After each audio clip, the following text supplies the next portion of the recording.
off from dreamer to creator, Reframing Deterrents in Your Path. And that's my book, and I'm actually excited for my book. It's my book. Yes. Okay, I wrote a book. But I'm also a business strategist, and that's actually where the book started. So it was in terms of a marketing tool. I was actually doing training on marketing. Yes. So the funny thing is, I actually have an MBA in entrepreneurial studies, but the one course I never did was marketing. I know it was a bad decision in hindsight. Yes. So I end up spending a lot of time now doing marketing courses online and stuff like that. And that's how I stumbled on actually writing the book. Always wanted to write a book, and so when it happened, it just happened. I didn't have any research. I didn't know what it meant to write a book. I didn't know what it meant to publish a book. I knew nothing. I sat down and I started the process. I wrote the book, and then I started doing my research. So I always say I did everything backwards, but it was fun. The whole process was fun. Why did you always want to write a book? What did you think it was going to be about? I grew up reading books. Yeah. And so I wanted to be one of those persons who actually wrote a book. So that's all it was for me. A lot of my dreams, and I do have a lot, they're all about self-actualization. It's nothing to do with, I had this epiphany based on this, or it's just one day I wake up and I realize, I want to write a book. I want to be a business person. I want to do that sort of thing. So that's always been my life. I just wake up one day and I want to do something. Awesome. Dreams or notions, and you follow through on what you want to do. I try. I don't always succeed like most of us, but I try. Yeah. And right now, I'm living 2 of my dreams, and so right now I'm satisfied. I'm happy. What are the 2 dreams? So one, I'm running my own business, self-employed. Yes. So that I love. Yeah. And I wrote a book. Yes. Awesome. Yes, those are big things. Tell me the process of writing the book. So my process, which is probably different from everybody else's. So I was actually doing a training on Creative Live. It's an online, they have different topics. So they put you in the hot seat and ask you certain questions in terms of what you're being taught. So in this case, she was talking about self-publishing. And so she was asking a question, what is the problem that you want to solve? Who's your audience? And I basically started writing down all of that. What topic do you want to go through? And in 2 weeks, I ended up with the outline of the book. So what is Creative Live? Tell me more about that. What is it? So it started off with mostly photography, but now it has a lot of business courses. So it's an online course. Okay. You can either buy the course and you can watch it for 48 hours for free, or you can actually buy the course and have it to watch when you want to watch it. And it's basically somebody with a live studio audience, usually like 5, maybe, 8 people, and they'll go through whatever the topic is. They do a lot of photography. I think that's where they started. But I stumbled upon it because of 2 of my clients who are into photography, and they actually use Creative Live. So I started looking at it, and I found courses for myself, and that was one of them that I ended up walking through. Awesome. So you took the course. I took the course. I had an outline in 2 weeks in terms of what the problem was I wanted to write about. I had topics, chapter titles. So if you actually look in the book, you notice that most of the, instead of saying chapter 1, chapter 2, I actually have chapter titles. Some of it, at the end of it, you end up rearranging and adding and subtracting, but I had the basic in 2 weeks. And what I did was I used Evernote. So Evernote allowed me to, if I'm on the road and a thought came to me, I would actually write something down based on a chapter. So some chapter, and I set a goal for myself. So I needed to write a 20,000 word book, 20,000 words, and I needed to do it in 2 weeks. So I think I had 2,000 words per day, and some days I wrote more than 2,000 based on the topic. So I just jumped from topic to topic because I already had the chapters. And some days I wrote more, some days I wrote less. When it was all said and done, my first write, I was short my 20,000 words, but I didn't know what else to write. And my sister said to me, read over what you've written. So I did that. I read it over, and of course you get to add and subtract and rearrange and all that stuff. When it was done, I think I ended up with 22 or 23,000 words. Oh, okay. And everything else was an accident. So I actually asked people, I sent it out to friends and family to read and tell me what they thought about it. And they thought it was an awesome idea. And even then I still, I'm writing a book, it's okay. It wasn't like, so the reception I'm actually getting now is not what I expected. And then it was the end of about a month to actually get more and rearrange and edit and all of that stuff. And then I sent it out to somebody, a friend of mine, who has a PhD to actually do the actual editing for me. And then I did the research. What I needed to do, who I needed to do what. While I was actually waiting, I did some research. How to actually, a lot of people I learned, they start 6 months before they actually get the book out or they're finished writing the book. So obviously I did the opposite way. Yeah. So I wrote the book and then I started just putting little things out there. And then I tried November launch so I could actually convince persons to buy it as a Christmas gift to somebody. And so over the Christmas, people were buying like 4 copies, 5 copies, that sort of thing. But yeah. So what were you researching exactly? How to distribute it or how to publish it? So so some of it I'd learned during the course, but not enough. So how to do something as simple as ISBN numbers. Okay. So I ended up using the US one, found it out later that I could actually get one from Canada for free. So I ended up doing that. Marketing, where do I go? Who do I talk to? Who do I sell to first? How to price it? How to actually edit, because I had to learn how to do. So I started doing it in Word, but I had to learn how to use InDesign, because I actually did the InDesign part of it. What the cover should look like. I made lots and lots of mistakes along the way. But the process is still so cool. Like, it was so awesome for me. I'm like, I don't care. It doesn't matter. I still had fun doing it. Where to go, how to get it out there, and who to talk to, and that sort of thing. Oh, expectations in terms of sales and how much you're gonna sell, and don't be disappointed. What the average person sells, that sort of thing. So. So then you got it out there, and I met you at the Indigo. Yes, at the Eden Center. And you were there, you had your table, you were talking to people and selling your book. How did that come about that you got it? So, Indigo, if you go on Indigo's website, it tells you that they do not work with independent authors. Right. So I went to an event. So one of the things I always love networking. So actually speaking at Indigo, I love it. It's fun. And I went to this particular event and there's an author there. And we started chatting. Oh, I'm an author too, I'm new. And I just want to see how your process is going on and that stuff. And she's like, where do you live? I hear that the chapters in Brampton does independent signings. I'm like, okay, I'll go check it out. So I went to them. They told me that everybody had their own process. I just need to call them. And so I started cold calling just about every Indigo in the area. Some said yes, some said no, some took forever to get back to me. But I kept calling and calling and calling until I got quite a few of them. Yeah. And been there, and then now they're saying we would love to have you back. So honestly, I keep saying this, I know, but I am blown away as to what this book is already doing. I'm really I'm floored. So okay, who's the intended audience? So single, actually it's not single, sorry, busy. So single, I talk a lot about single parenting in the book because it is the ultimate busy person. So it's really for busy persons, people who are working but they want to do something. It's business motivation. So it's written from a business perspective because that's my love, that's what I know. However, persons have actually been reading it and wanting to have a conversation with me even though they're not interested in business. So that has been a positive side audience, I should say. But it's mostly for busy persons who want to start a business, who are actually been doing something and struggling to figure out what the next step is and what is holding them back, and for them to read it and be encouraged and actually do stuff. So the book talks about reframing. So a lot of times we say we don't have any time, for example. The book talks about where you can actually find time. The book, I'm a procrastinator, that's my biggest issue. It talks about how to help you to get past the whole procrastination thing. Money, we have no money and so we're stuck. The book talks about how do you actually even go through the process anyway and get money somewhere along the way. Don't let it stop you from doing so. About reframing all the things that we think will prevent us from doing something. So it starts the process.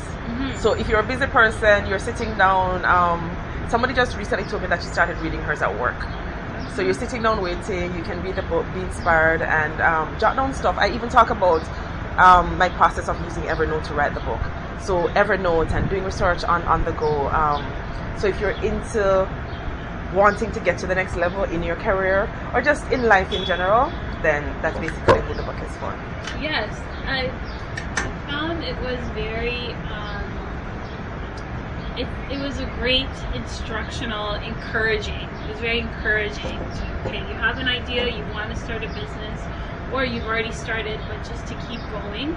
This is, words of encouragement about the obstacles that you might encounter, like feeling like you don't have enough money, or feeling like you don't have time, or those issues. That was great. And I like that you admitted to not liking doing taxes, which is my problem personally. It always creeps up on me every single year. Time. It's an issue, but I hate it. And then the problem too is I need to understand. So even the last several years, I actually hired a tax person, but I still need to understand the process and why they're doing this and what is this for, and so I have to do it. No matter what I do, I have to get involved in the process. But yeah, I hate it. There's nothing I hate more. That's the only thing I can really say I procrastinate on. Everything else related to my business, I'm in it. Jump in, do it now, yesterday. But taxes. No. I can't. And a part of it for me is that I'm organized when it comes, if I'm from working with you, I can say do X, Y, Z and this, I can help you to work it out. But in terms of just administrating, like, it's horrible. And it's numbers. And that's the thing, I absolutely love, and I talked about that in the book too, I love doing financial projections for my clients. I love it. Wow. So it doesn't add up, I know, but because financial projections is this picture that I see over the next 3 years and the next year, and I literally tell a story with the financial projection, not just, it's a number, but how are you going to achieve this number and what do you need to do, but for some reason I cannot put it over to my taxes. Wow. But yeah. Well, I've heard that marketing books or how-to books do very well in publishing as opposed to my life story books. What's been your experience? You said it's been going very well for you. Have you met other authors who are self-published? I have met quite a few, and at first I was reluctant because there were a lot of my life stories that I was meeting up on, and I felt inadequate. And I go to there's this one particular one Sheena Bate does. Discovering Diversity Publishing is her company, but she does this authors meetup every month. And I started going there, and the first time I went there I felt really inadequate. I didn't want to read, I wasn't comfortable doing it at first because of everybody else that was there. I felt like I was on the outside. Everybody had something about my life story, and I'm all business motivation, so I was very reluctant, but my sister kept saying to me, Karen, you wrote a book. You wrote a good book. And I would say, I wrote a book. And she's like, you wrote a good book. Like, she kept trying to push it into me. But eventually I realized that my book was different. So I wasn't my life story. That's not my personality. You won't get me writing that way. I can't put myself out there like that. But it's different, and people like different. The book sells itself. So I'm actually, and this is how I realized the first chapters I went to, I'm standing there and I'm like, this is my book, From Dreamer to Creator. It's written from a business perspective, and it talks about how to get over the obstacles, just to reframe what you think about stuff. And like, I'm going through something along that line. I'll have one. So I find that the book itself started selling itself, and that kind of converted me. You want a good book. So it was hard at first. And your sister was very encouraging. Tell me about that, and having friends and family. So my family's always been, we're pretty close-knit. So they've always been, go for it, whatever it is you want. They've always been in my corner. So even there are times when, and this is another thing I talk about in the book. So there are times when at the point where I'm procrastinating, I'm like, seriously, and they're like, seriously, what's up? Let's go. Like, we gotta do something, do it. Because a lot of times I'll bounce ideas off of them, and they'll bounce ideas off of me. Even my mom was one of those who actually, I gave the book to read it, but I sent it to her on the ebook version. And she's like, Karen, I can't read this as is. So she printed it off, and she read it. Another sister of mine, she actually didn't read it at first because our language is different. She's like, the way you write is totally different from the way I do it. So she didn't do it until after. But then she's been promoting the book so much and selling the book so much that she has, it's actually been really, it's awesome. It's amazing. Like, my family has been right there in my corner. Go for it. Read it. The first introduction I wrote was horrible. My brother's like, yeah, this introduction is not gonna work. So I had to go back and do it over. But honestly, my family's just always been there. They will buy the first 10 copies. They're at stuff like my mom was at the. I don't think you saw her, but she was at the book signing, and it's just my family's always been there. Like they're awesome. And you gave some good advice in the book about family and friends helping you to distribute and do things, but also not using, but being active in your community and having that help your business as well. So I've always been active in my community, even outside of everything. I've always done. It's who I am. It's how I grew up. My mother, that's how she raised us. She's always doing something, and so I don't know anything else. So it makes sense to, and most of us are a part of the community. Like there's some community or other you are a part of. Sometimes we just don't realize it. So it just makes sense that you use it as a stepping stone to understand what is that you have. They're the first of the people who bought my books. So if it wasn't well, they would say, yeah, you need to do something, you need to fix this other thing. But it's also, it's an opportunity to actually tell you if this is where you need to be going. It's an opportunity to raise funds, get money. It's a community. Like back in the day, you used to talk about it takes a village to raise a child. That's how I was raised. And it's still true today in terms of business. You start with who you know, what you know. So it's still true today. So. Wow, that's amazing. So where can people pick it up? So, indigo.ca. I'm happy to say if you're in Canada. Congrats. High five for that. Holy, honestly, I am still on top of the world just because it's just so cool, right? Yeah. Anyway. And Amazon.com.ca, wherever. There are people in Europe that's been buying the book, which I'm like, who do I know there? I have no clue who I know there, but who cares? So wherever in the world you are, there's an Amazon online, so you can buy it there. So. Awesome. Congratulations. Is there anything else that you would like people to know about the book? So here's the thing. So I'm a business consultant. I work with. It's funny. Here's another thing. Like my life, honestly, has been changing without me even trying to do whatever. So usually, I love to do one-on-one sessions with persons.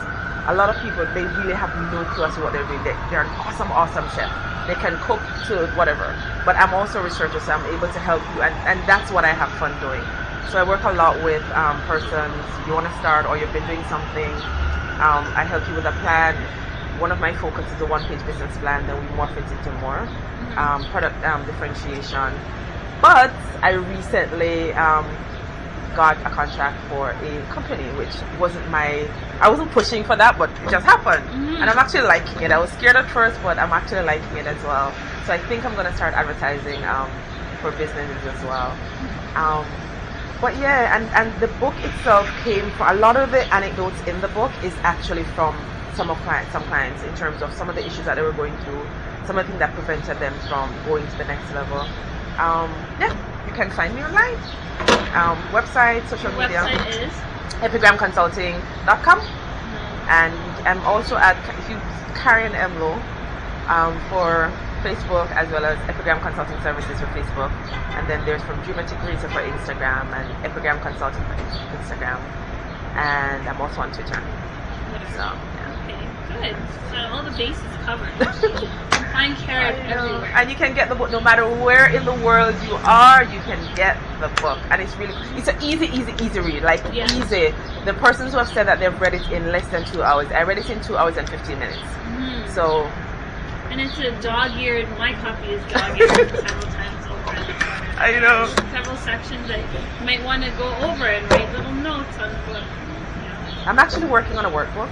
And it was because of persons talking about that they want to make notes and they want to. So I'm working on the workbook. I'm hoping, I want it to be done before the end of the year. I don't know if that's going to happen just because of everything that's happening because of the book itself, but there's a workbook coming out somewhere along the line. Wow. So. Thanks for coming. Thanks for having me. Of course. That's pretty cool.